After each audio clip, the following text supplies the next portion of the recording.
자, 다음은 이제 사내 근로복지기금에 대해서 이제 주제를 바꿔서 이걸 설명을 좀 드려보겠습니다. 이제 사내 근로복지기금이 왜 이제 주제로 제가 만들었냐면요. 최근에 우리 보험회사에서 이제 이익수가 컨설팅이 좀 죽었잖아요. 좀 죽고. 이제 과거에 뭐 이제 임원 중도퇴직금 이런 거 가지고 이제 중간정산 이런 거 해가지고 또 이제 컨설팅을 하고. 그리고 이제 특허권까지 컨설팅을 하고 이렇게 했는데 이익수하고 한참 이제 컨설팅 했죠. 근데 컨설팅 이슈가 좀 많이 없어진 거예요. 그래서 졌는데 마침 이 사내 근로복지기금이라는 이 컨설팅 환경이 좀 생겼어요. 그러다 보니까 여러분 고객들한테도 이 사내 근로복지기금에 대한 컨설팅 마인드를 이렇게 자꾸 이제 심어주는 거죠. 그래서 저희한테도 우리 납세자분이 이거 좀 우리 하면 안 되냐 이렇게 질문이 저한테 와요. 오는데 제가 이거를 잘 모르잖아요. 몰라서 한번 조사를 했어요. 저기 이제 뒤에 계신 삼성생명에 우리 또 계신 분한테 자료를 좀 수집을 해서 좀 주라. 자료를 쫙 수집해가지고 저한테 제가 자료를 제가 쫙 분석을 해봤죠. 분석을 쫙 해본 결과가 이제 이거예요. 결과는 이거다. 그래서 설명을 드려보면 이제 설립 목적은 뭐 근로자 실질소득 증대, 근로유고치 뭐 이런 거, 뭐 협력적 노사관계, 뭐 회사와 별개로 설립하는 비영리 법인으로 설립을 한다. 여기서 핵심은 뭐냐면 근로자의 생활 안정 및 복지 증진이 목적으로 되어 있는 부분이고요. 기본 재산이 있고 뭐 출연금 모두 손비 인정을 한다는 거. 법인세법상 이 사내 근로복지기금 법인을 만들어서 그 법인에 출연을 하게 되면 전부 다 손비 처리가 된다는 것이 이제 핵심 포인트가 이제 되는 거예요. 그러니까 이익이 많이 나는 회사가 이걸 이렇게 하겠다는 거죠. 이쪽으로 보내겠다. 그리고 비용 처리하겠다. 그러니까 이제 단순히 그냥 쓱 들으면 귀에 이제 솔깃해서 이거 괜찮네 라고 생각할 수가 있어요. 그리고 이 근로자가 이 사내 근로복지기금에서 받는 혜택은 소득세나 증여세, 사대보험 과세가 안 된다. 이 부분이 또 이제 포인트가 또 되어 있는 거죠. 그래서 이제 이런 부분들이 영향력이 있고, 뭐 장학금도 줄 수가 있고, 뭐 기념품이나 축하금 다 줄 수가 있다. 이런 식으로 되어 있고, 설립 절차가 있어요. 설립 절차. 설립 절차는 우리가 이제 통상적으로 일반 법인을 만들어가는 절차 정도의 이제 이제 설립 인가 신청이라고 하는 단계가 고용노동부에 있다는 점. 그래서 그쪽의 절차를 넘어서 이제 이루어져야 한다는 거죠.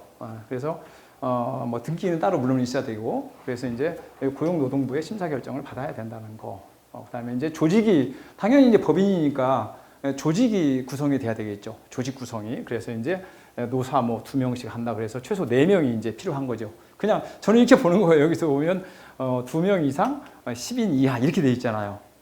그럼 최소 인원 몇 명이에요? 4명이 필요한 거죠. 이게 4명이 필요한 거야.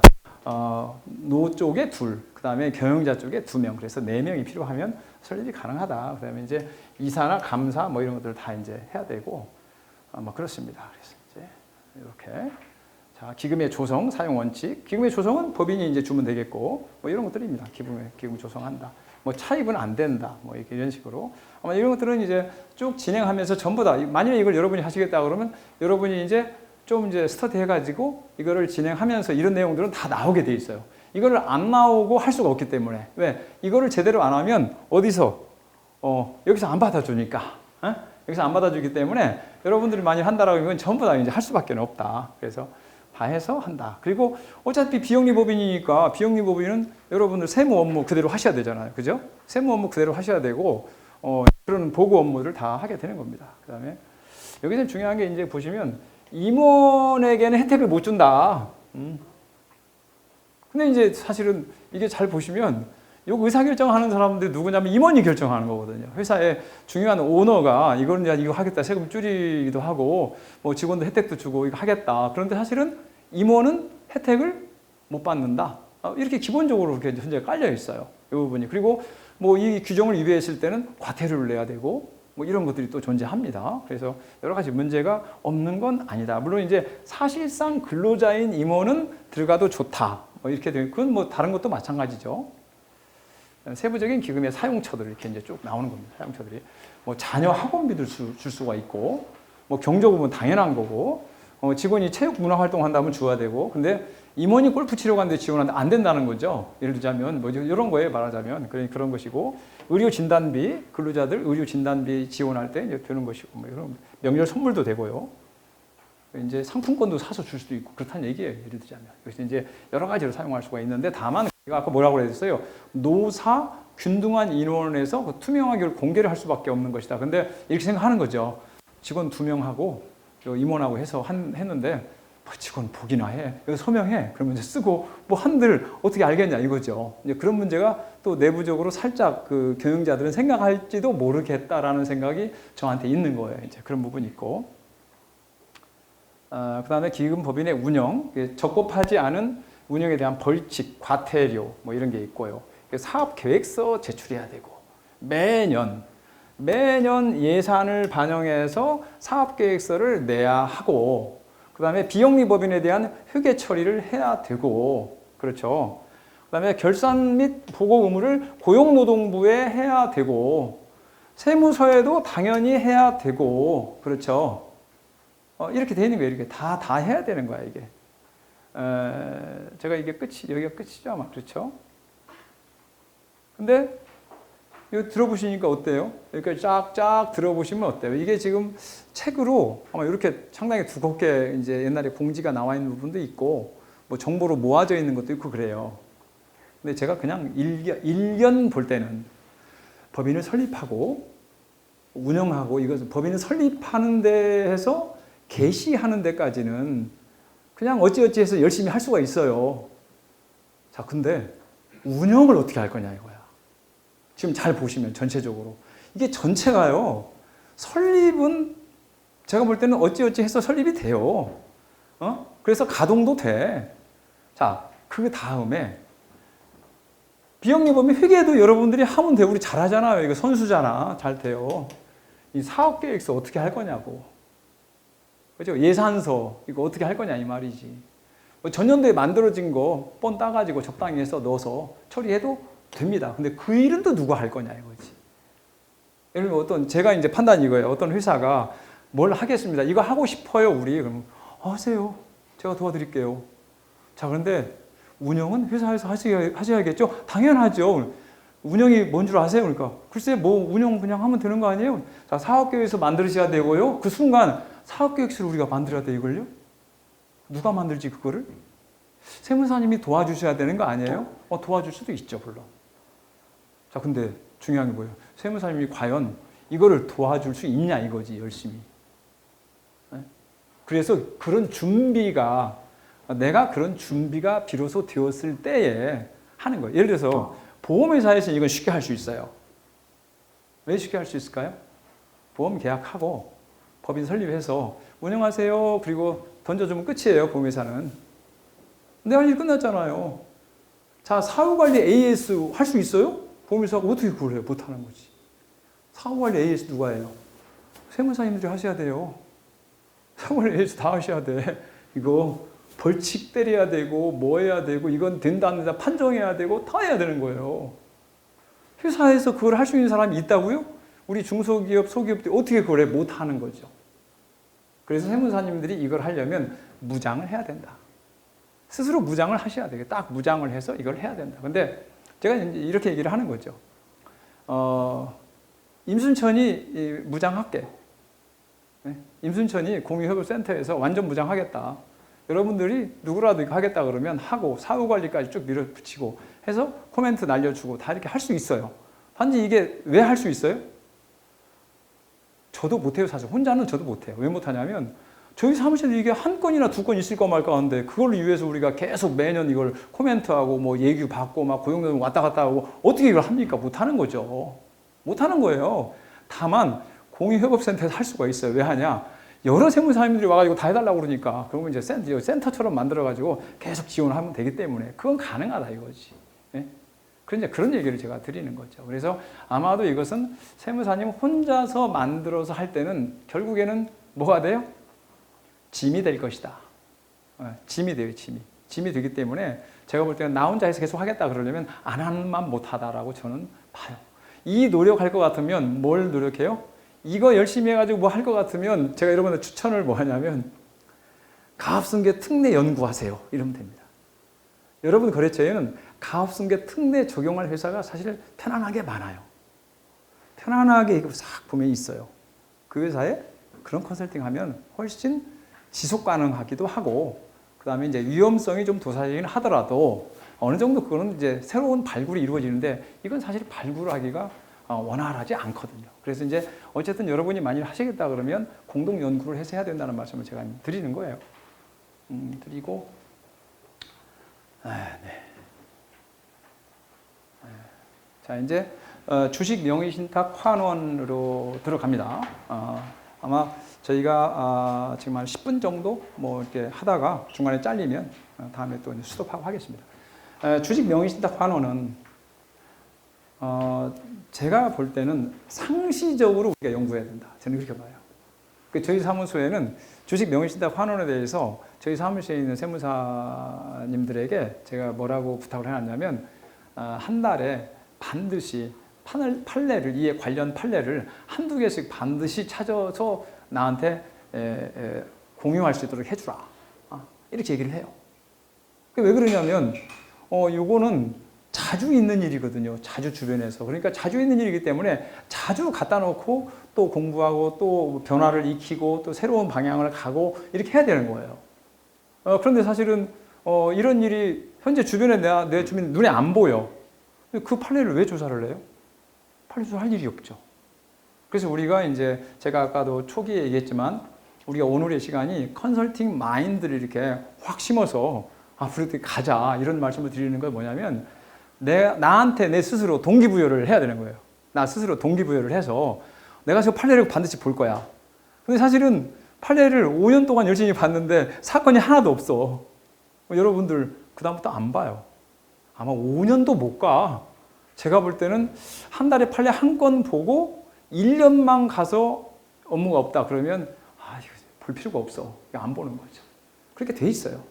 그래서 우리가 이제 여러분들이 꼭 여기가 아니더라도 여러분 주변에서 어떻게 보면 그런 부분들을 깊이 있게 공유하고 같이 생각하고 리포트를 만들어서 움직이고 할 수 있는 어떤 팀들이 형성이 되는 것이 이제 중요하다고 저는 보는 거예요. 그러면 내가 1년 동안 연구를 하고 있는데 아무 일이 없더라도 저 친구 하나 생겼어. 그러면 같이 생각할 수 있거든요. 그때 이제 동기부여가 좀 되는 거죠.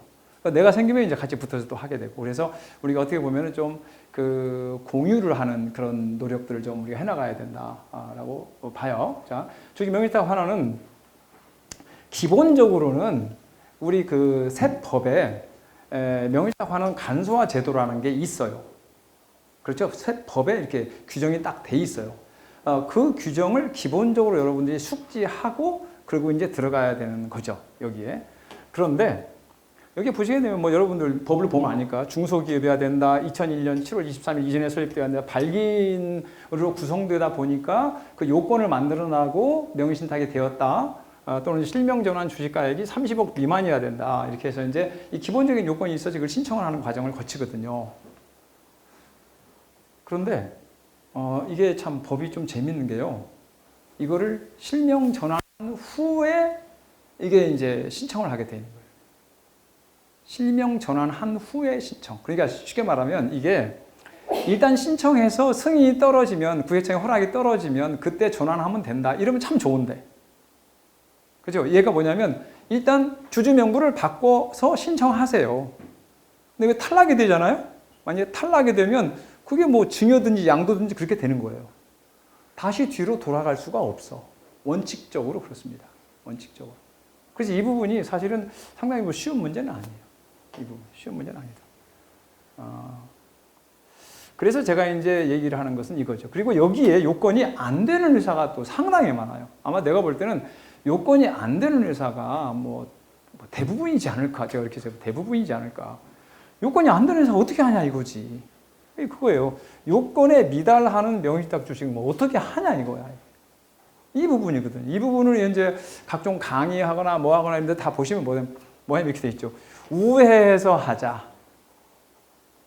누구한테 양도해서 거기에 뭐 저기 부당행위상 부인 그 조건에 안 걸린 특수관계자 범위 바깥의 사람과 거래를 해서 일단 거기다 파킹을 한 뒤에 뭐 어찌어찌 하다가 돌아서 다시 오던가 이렇게 하면 되지 않겠냐. 제가 볼 때는요. 뭐 일견 들으면 뭐 이해가 좀 되기도 해요. 그러나 그 사후 관리가 어떻게 할 거예요? 사후 관리를 갔다가 언제 또 갔다가 언제 이쪽으로 돌아오냐 이거지 이게. 그리고 이 우회 거래가 잘못되는 것들을 다 조사를 했어요. 국세청에서. 이 우회 거래는 쉬운 게 아니야. 주식을 이쪽으로 뺐다가 이쪽으로 가서 이게 이제 원상태로 돌아오잖아요. 그러면 이쪽으로 갈 것을 아까처럼 국세기본법 14조 3항 거래의 단계를 거쳤을 뿐이고 실제는 이쪽으로 갈 것을 이쪽으로 왔다 이렇게 보는 거죠. 특수관계자를 벗어난 게 아니에요. 특수관계자에게 저가로 넘겼다 이렇게 보는 거죠. 과세가 다 되는 거예요. 이런 부분 조사들은 자주 있는 일이에요. 이 조사는. 그래서 이 부분은 우회 거래는 쉬운 문제는 아니다. 그리고 규모가 커지면은 못해요. 또 이제 규모가 커지면은 현금화를 또 어떻게 할 거예요? 이게 우회 거래 해가지고 안 되는 거예요. 그래서 이거는 그냥 너무 단편적인 방법인 것 같고요. 그럼 어쩌라고? 응? 어쩌라는 것이냐? 그래서 어쩌라는 것이냐? 답이 없어. 그러면 언제까지 그냥 내버려 둬야 되냐? 이런 문제가 있겠고. 그래서 뭔가 우리가 해결 방법을 찾아야 된다. 그래서 이거는 제가 볼 때는 부딪힐 수밖에 없다. 정면 승부를 해야 되는 거죠. 정면 승부. 그래서 여기 한 가지 제가 말씀 안 드린 게 소송을 제기해라. 이 부분을 많이 쓰고 있는 것 같긴 해요. 소송을 제기해라. 그래서 저주기 내 거야. 내 거니까 소송을 제기해라. 그래서 소송해서 가져오는 방법으로 하면 국세청도 인정해주게 돼 있어요. 그 부분은 상당히 많이 받아주고 있어요. 근데 거기서 단서가 있죠. 그게 이제 여러분 아시다시피 이제 의제자백이라는 말 들어보셨죠? 소송이라는 것은 어떻게 되는 거예요? 소송이라는 것은 다툼이 있는 거죠. 그죠? 내가 이제 저기 명의 신탁자 A에게 주식이 있는데 이게 B가 이거 내 거야 주어라고 하니까 A가 못 줘. 이거 이제 내 거 됐는데 왜 주냐? 이게 다툼이 생겨야 되거든요. 그 다툼이 막 생겨가지고 소송에 가서 이제 이쪽에서 열심히 다투가지고 결국에 이제 뺏어오는 결과가 만들어져야 될 텐데 A가 그냥 소송을 딱 제기하니까 A가 그래 원래 네 거니까 가져가. 이렇게 소송에서 만일에 이제 쉽게 끝나버리면 이게 약간의 문제가 있다는 거였죠. 특히나 이제 A는 잘 안 나와 법원에 안 나오고 그냥 판사가 그러는 거지. A가 불참하셨네. 자. 불참하셨기 때문에 자백한 걸로 보고 이거는 명의가 B 걸로 봅니다. 라고 딱 내리잖아요. 그럼 이건 인정이 안 되는 거예요. 이런 부분이 존재해요. 그래서 이 부분도 역시 우리가 판례를 열심히 볼 수밖에는 없다. 그런 점들이 있어요. 명의신탁 환원 이제 사례 부분을 조금 들어가면서 제가 설명할 텐데요. 우리가 이제 주식 명의신탁 환원을 이제 고민할 때에 우리가 생각할 수 있는 것이 이 상속에 관한 부분이죠. 상속에 관한 부분. 무슨 얘기냐면 이게 이제 주식이 원래 내 건데 다른 사람 이름으로 되어 있는데 마침 그분이 상속이 개시가 되는 경우가 있죠. 중요한 문제가 생기는 거죠. 이게 이제 상속이 개시가 된다는 것은 그 주식이 상속 재산으로 들어갔다는 거잖아요. 이 문제는 이제 심각한 거야. 왜냐하면 상속세 과세도 해야 되는 문제가 생기고 그 다음에 그 주식을 상속인 누구에게 이제 명의 이전이 돼야 된다는 것. 이 문제가 매우 심각한 거야, 사실은. 그래서 사실은 여기 계신 우리 회원님들께서 그 명의 신탁에 관한 부분은 제가 볼 때는 절대 쉽게 그냥 슬쩍 넘어가면 안 된다. 저는 그렇게 봐요. 이제 다만 이제 우리 회원님들도 그렇고 제 주변에 있는 세무사님들이 그럼 도대체 손을 어떻게 대라는 말이냐? 그럼 이게 고민스러운 부분이 많이 있죠. 근데 제가 여러분한테 드리고 싶은 말씀은 뭐냐면 이거예요. 손을 어떻게 댈 거냐가 중요한 게 아니라 손을 대야 한다는 게 중요한 거예요. 손을 어떻게 댈 거냐 이렇게 생각하면 안 돼요. 얘는 손을 대야 한다. 결론이 났어. 손을 대야 된다고. 결론이 난 것이기 때문에 거기서 이제 그 다음은 액션이 필요한 것일 뿐이고 이런 거죠. 손을 댈 방법이 없으니 얘는 그냥 놔두자. 이것은 아니라는 거예요. 얘는 손을 댄다. 자, 그럼 어떻게 될 거냐? 이 부분은 이제 선택의 폭이 좀 있죠. 여러 가지로 고민을 해야 되는 거지. 아까 전 페이지에서 제가 설명드렸잖아요. 이런 부분 설명했는데. 그래서 상속이 개시되는 문제 있고, 그래서 이 절차 중에 이제 우리가 좀 들어가면 증거 서류 중에 하나가 명의신탁에 관한 계약이 기초적으로 하나의 증거죠. 기초적으로 적어도 하나의 증거예요. 적어도. 그러니까 사실관계 유무를 떠나서 명의신탁에 관한 계약은 하나의 증거 서류다. 근데 제가 전에 명의신탁이 이거 주식이 내 친구 앞으로 돼 있는데 이거 큰일 났어요. 이거 어떻게 해야 돼? 그래서 일단 계약 먼저 합시다. 명의신탁 계약을 먼저 하고 하자. 그래. 그 친구한테 이거 어떻게 얘기하지? 이미 끝난 거야. 이미 대화가 안 되는 거예요. 그렇게 되면. 거기서 여러분이 물러나면 안 되는 거지. 여러분 물러난다는 무슨 얘기냐면 납세자 입장이 그거 안 된다는데 어떻게 해? 그러면 그거는 이제 얘기할 것이 없어요. 이것은 반드시 해야 됩니다. 라는 게 일단 1차 관문이에요. 1차 관문. 1차 관문. 왜냐하면 당사자 간에 사실 확인이 안 되는 것이 기초적인 사실인데 그거 가지고 뭘 해요? 아무것도 할 게 없지. 이거가 있어도 그 다음 단계 어떻게 갈 거냐는 것이 매우 먼데, 그죠? 이것마저 안 된다 그러면 어떻게 해요? 금융자료 확인하면 좋은데 금융자료 확인이 안 돼. 근데 내 거는 맞아. 네? 자기 거는 맞대. 금융자료는 확인이 안 돼. 그럼 어떻게 해요? 그럼 당신 거지 맞다는 걸 어떻게 하냐 이거지. 그 기본이 여기부터 출발하는 거지. 기본. 공증까지 가는 것인데 제가 전에 어느 분이 명의신탁 환원을 자기 해주래. 그래서 이제 그럼 어디까지 되었어? 그랬더니 그때 이거 공증까지는 다 해놨대. 그 다음 진도가 안 나간다는 거야. 그 다음 진도가 안 나가. 그래서 공증을 일단 봅시다. 공증을 다 보니까 다 대리공증이야. 대리공증. 그럼 대리공증이라고 아세요? 공증인 앞에 대리인이 가서 이게 이제 구술을 한 거예요. 자, 이게 본인이 직접 가도 즉 명의 수탁자가 공증인 앞에 자기 실명 증표를 내보이면서 공증을 명확히 해줬다 하더라도 지금 될까 말까 한데 그 대리인을 보내가지고 했다고요? 이거 말이 안 되지. 제가 이렇게 얘기했죠. 저 죄송합니다. 본인 손잡고 와서 다시 공증을 하세요. 그랬죠. 그 당사자 본인, 그러니까 명의 실소유자 플러스 명의자 둘이 손잡고 가서 증명 각자 증표 내고 거기서 공증하시오라고 했죠. 그거 공증하기 어려운데 지금 옛날에도 할 때 무진장 어려웠거든. 그 얘기하는 거예요. 그럼 그냥 놔두시든가. 그럼 어떻게? 놔두시면 지금처럼 그냥 있는 거죠. 우리가 안 되지. 이거 해결해야 되는데 해보겠다고.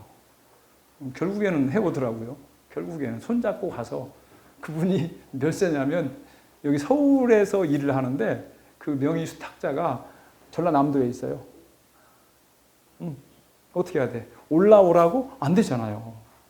여기서 이제 손잡 가는 거야. 여기서 전라남도 가서 인감 떼놔라 뭐하라 하고 설득해가지고 그 공증사무소 찾아서 손잡고 가서 공증을 이제 한 거죠.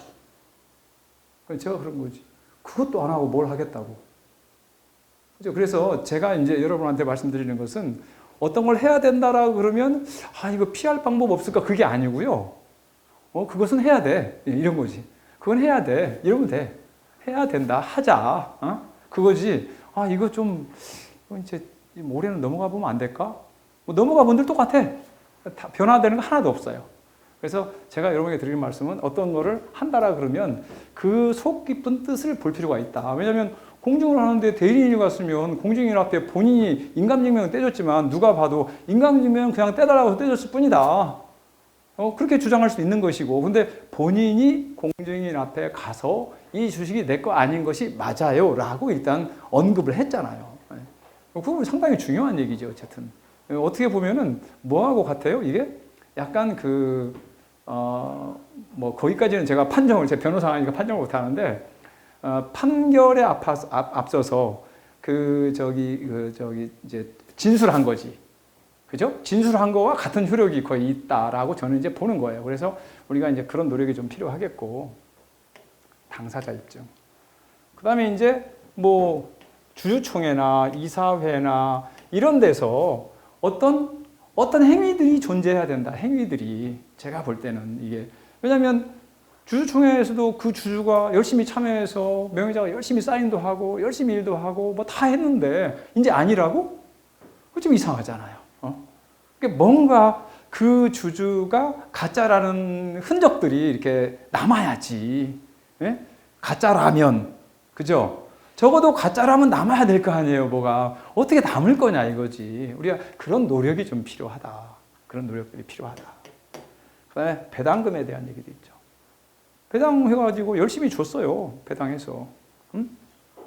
배당까지 열심히 받았는데, 그거 자기 거 맞잖아요? 그렇잖아요? 배당이라는 게 뭐예요? 주주 권리자가 받는 돈이잖아요. 그렇죠? 그래서 이제 이런 문제가 있는 거죠. 여기서 힌트가 하나 있죠. 배당을 하긴 했는데 그 돈을 다 회수해갖고 내가 받았다.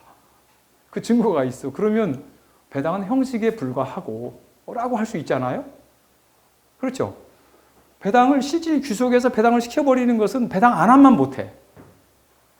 맞죠? 명의시타 환원에 있어서 배당을 안 하면 못하는 거지. 계속 엉뚱한 일을 만든 거예요. 사실은 실소유자가 아닌데 왜 배당을 줄 수가 있어요? 못 주는 거지. 그죠? 그걸 우리가 실질적으로 머릿속에다가 한번 잘 그 세무사의 두뇌로 한번 그 속에 쏙 들어가 보면 배당 저 주주 아닌데 실제 소유주 아닌데 배당 안 해주지. 예? 그러니까 배당을 했어.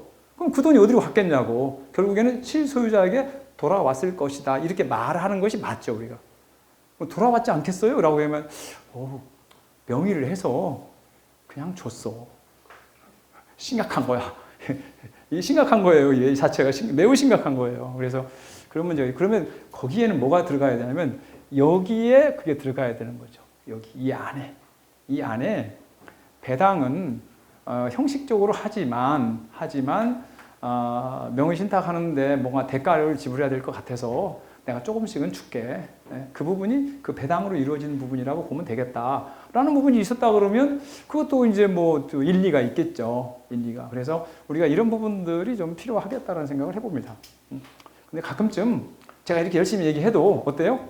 여러분들 이제 일을 하다 보면 이제 내 발등을 내가 찍는다. 내가 잘못 만들어둔 과거 서류가 나에게 이제 회귀해가지고 내 지금 일을 음축달지 못하게 만드는 수가 있어요.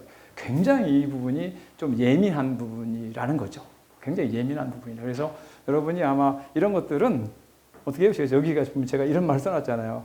세무사와 의뢰인 간의 관계에 있어서는 이런 일을 해주세요라고 그러면 계약이 필요하겠죠. 계약은 왜 필요할까요? 돈을 얼마를 받기 위해서? 그게 아니고 서로 책임의 한계를 정하기 위해서 누구에게 책임이 있는가에 대해서 이거를 좀 정하기 위해서 이런 계약이 필요한 거죠. 그래서 잘못되었을 때는 어떻게 할 것이냐라는 문제. 예를 들면 명의사 환원을 했어요. 환원을 했는데 국세청이 이거 인정 못 해줘. 너는 이제 기본적으로 명의신탁이라고 우리 인정 못 하겠다. 그런데 주식은 명의가 바뀌어져 있어요. 이거는 원상복귀 못 해요. 그런데 그럼 뭐예요? 이거는 증여이거나 명의가 바꿔지려면 증여이거나 양도이거나 뭐 이래야 되잖아요. 그죠? 그럼 뭐로 갈까요? 증여로 가는 거죠. 왜냐하면 양도는 대가 관계가 있어야 되니까 대가 관계 입증이 안 되는 것이고 본인도 명의신탁을 주장하기 때문에 이거 대가 관계 없는 거예요. 없으면 그냥 증여로 보게 되는 거죠. 증여세 그 당시 명의신탁 환원을 명의를 바꿨을 당시에 증여세로 과세를 하는 거죠. 그럼 불복을 해야 되는 거죠. 그러면 이제 불복을 사장님이 잘못돼서 불복을 해야 될 것 같아요. 근데 그거 그런 얘기 안 했잖아, 당신. 그런 얘기 안 했잖아. 그럼 어떻게 할 거냐고. 여기에 그런 내용이 들어가야 되는 거죠. 이 계약서에. 계약서에 치밀하게 들어가야 되는 거죠.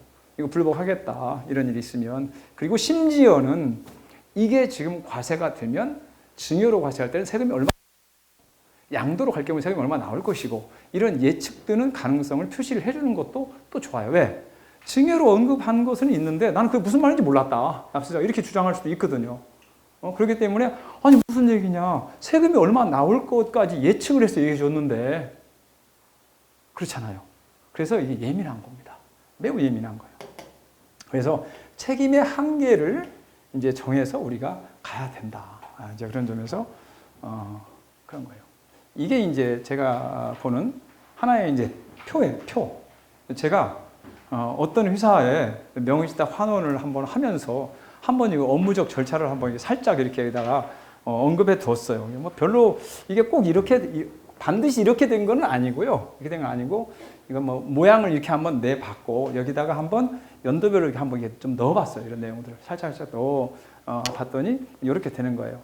명의신탁 근거 자료를 좀 찾아야 되고, 그죠? 찾아야 되고. 그 다음에 가능성이 있는 것이냐 살펴봐야 되고, 그렇죠? 그리고 의뢰인의 의지가 있느냐가 매우 중요한 거지. 이게 제일 중요한 것 같아요. 제가 볼 때는. 저 의뢰인은 이걸 정말 명의신탁 환원하고자 하는 정말 아주 그냥 끊임없는 지금 뭔가 어떤 욕망이 지금 현재 있냐. 이거를 명확하게 확인하는 것이 중요하다. 이게 딱 확인이 되면 나머지는 쭉 다 갑니다. 이게 확인이 되면. 그럼 그 사람은 뭐 해오세요? 그러면 예, 알겠습니다. 뭐 해오세요? 예, 알겠습니다. 계약서는 이렇게 써야 합니다. 예, 쓰겠습니다. 비용은 얼마입니다. 예, 지불하겠습니다. 다 이렇게 되는 거예요. 요게 되면.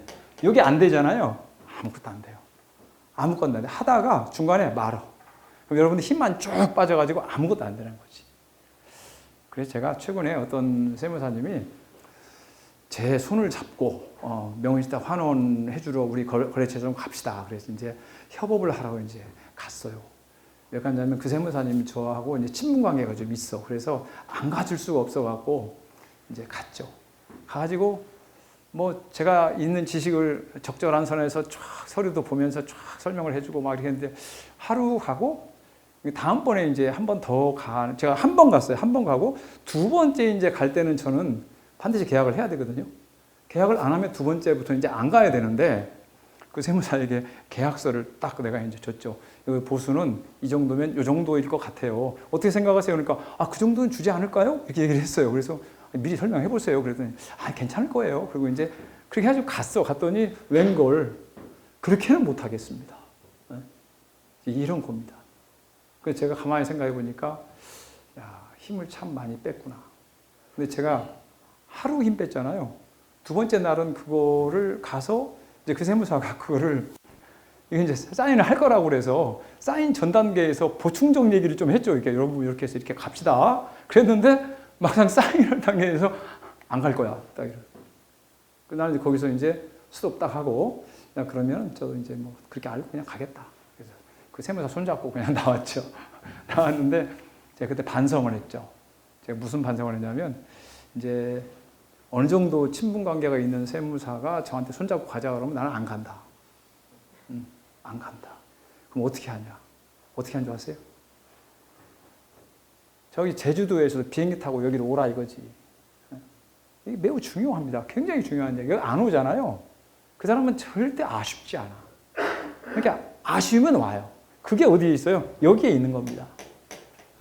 미국에서도 비행기 타고 온다니까요.